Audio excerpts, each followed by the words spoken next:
Part 2. No. Chapter 2. Kurt Olson is informed that he has failed the mission.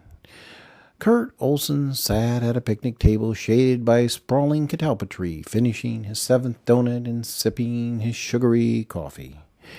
The picnic table had been slathered in thick green paint just a month ago, and the benches and dining surface were already speckled with the gray and white droppings of crows and starlings.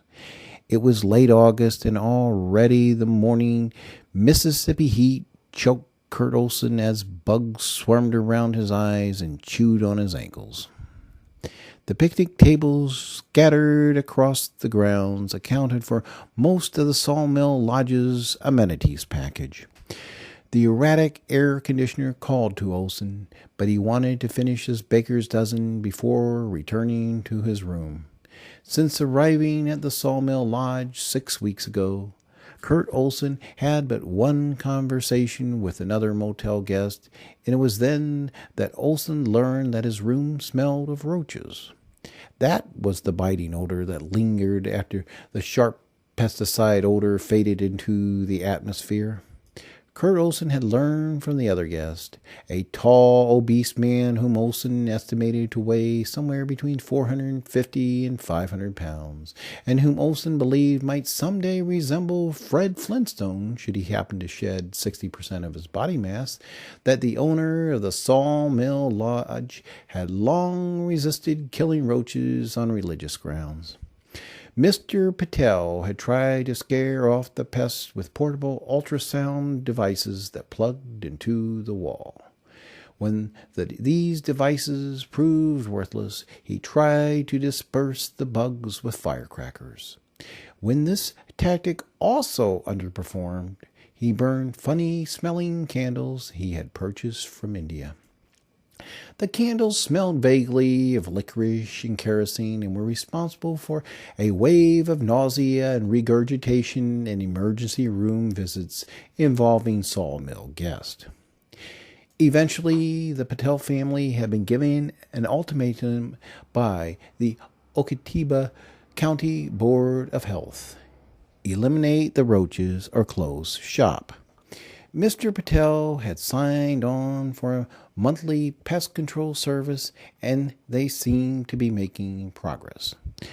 But Mr. Patel felt passionately that the exterminator should remove the bodies of the deceased roaches. The pest control company felt otherwise. The negotiations were ongoing. Mr. Patel did not want his daughters to soil themselves shoveling dead roaches, and he did not want them damaging the family's only vacuum cleaner. Kurt Olson had improvised his own cleanup method with an electric hairdryer, utilizing it much like a leaf blower. At first, he found it hard to disperse the fallen blatella in an accurate way, but hours of practice brought a refinement of skill, and he was able to fill in some of the jagged cracks in the tile of the bathroom floor. On the other side of the ledger, the Samsonian appliance forcibly removed legs and wings and body segments, creating a dust and an aroma Kurt Olson would only later associate with the German cockroach.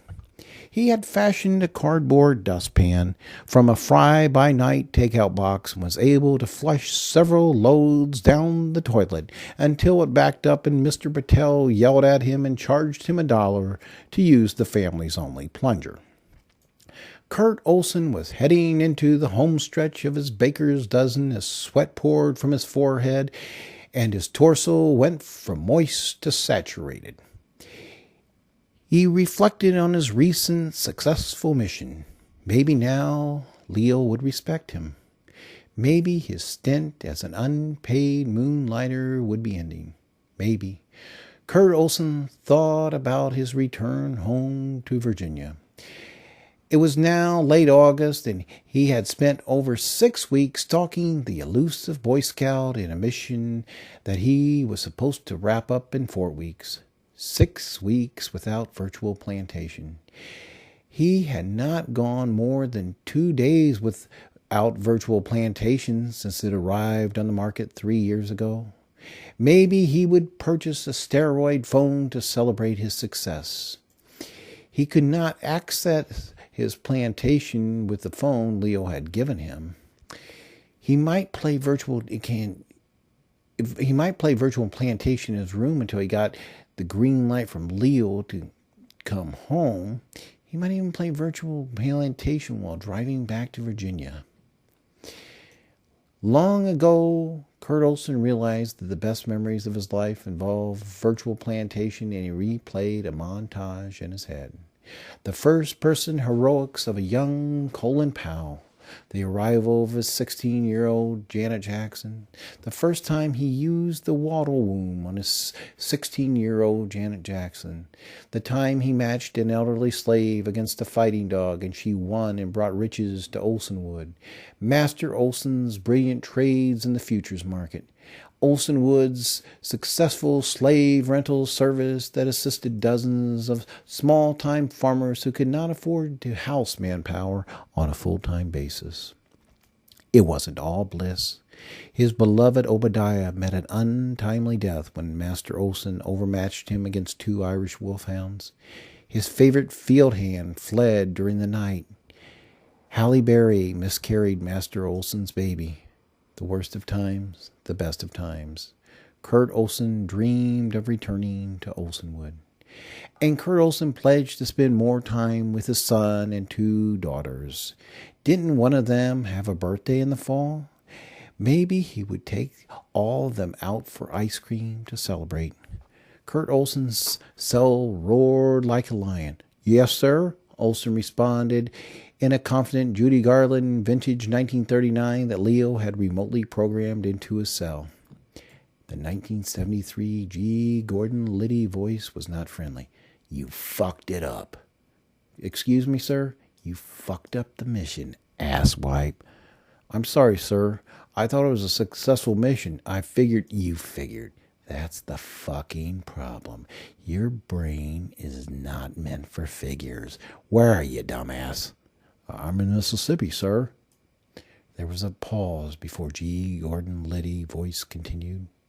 "First thing, dumbass, do not disclose your location. I can tell from the tracer setting exactly where you are. What I meant was, are you inside? Are you outside? Are you in your car? Are you in your room? Are you on the toilet?" "I'm outside my room, sir." "Okay. I want you in your bathroom, alone, so that no one can look over your shoulder. How soon can you get there?" 30 seconds, sir." Kurt Olson speed chewed the final glazed donut as he scampered inside his room. He locked the door and sprinted the 10 feet to his bathroom. There, he sat on the toilet and spoke into his cell. "I'm there, sir." "Good. I'm going to hang up now. Someone else will contact you. I suggest you pay attention this time." "Yes, sir." Kelly Coombe Liddy was gone. Within seconds, Kurt Olson's cell rang a default tone and private caller appeared on the screen. Kurt Olson answered. "Okay, listen and listen tight," the consciously bold delivery of John Wayne's voice instructed. "Follow this link." Kurt Olson pressed the link button, and a 2-minute video appeared on the screen. Tony Taffy was talking to the camera. "Had I not protected my car with a product I invented, I would be in jail right now." From there, the news reporter took over and delivered a concise narrative of a puzzling event. A grainy figure on a bicycle had planted a pound of crystal meth in the trunk of Tony Taffy's Beamer. Immediately thereafter, an anonymous caller reported suspicious activity in the lot where the Beamer was parked. Within minutes, a K-9 unit was on the scene. For whatever reason, the dog zeroed in on the Beamer's trunk. What happened next was glossed over by the video, but it did establish that Tony Taffy was able to extricate himself from the situation due to the use of a surveillance system for the car that he was trying to market. The cell went black and Kurt Olson sighed. He had a few seconds to ponder the information when the default ring chirped anew. He answered private caller immediately. Kurt Olson was shocked to see avatars that resembled his children speaking to him. A cartoonish version of 11-year-old Cindy spoke with her unmistakable voice print. The Greg avatar, constructed from his 8-year-old son's image, smiled at the camera. Greg had a profound speech impediment and did not talk much. Whoever was stalking his kids could probably not catch Greg talking and capture his voice print, Kurt Olson reasoned. Finally, an avatar of 6-year-old Tabitha spoke, but Kurt Olson was unable to tell if the audio had been reconstructed with her voice print. "Daddy, you must complete your mission." Then the unmistakable voice print of Cindy chimed in. "I want you to walk down the aisle with me, Daddy. I want you to hold my children. Please accept your mission, Daddy." Kurt Olson grew dizzy and his eyes swelled with moisture. Cindy's avatar continued. "Press 1 if you accept your mission, Daddy." Kurt Olson immediately pressed 1. The screen filled up with the face of Eva Marie Taffy. "This is Eva Marie Taffy, Daddy. She is the greatest security threat America has ever faced. Desperate times call for desperate measures. You must terminate this security threat with maximum prejudice before Election Day. Do you understand your mission, Daddy?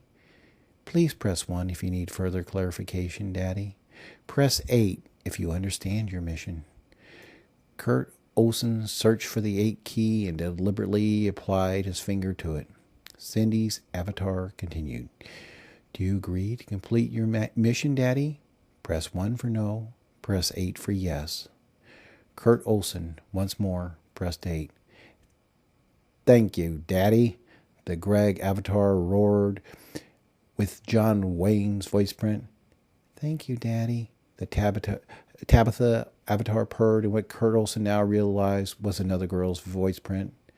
The screen went black. Still seated on the toilet, Kurt Olson buried his head in his arms and gallantly choked back the tears.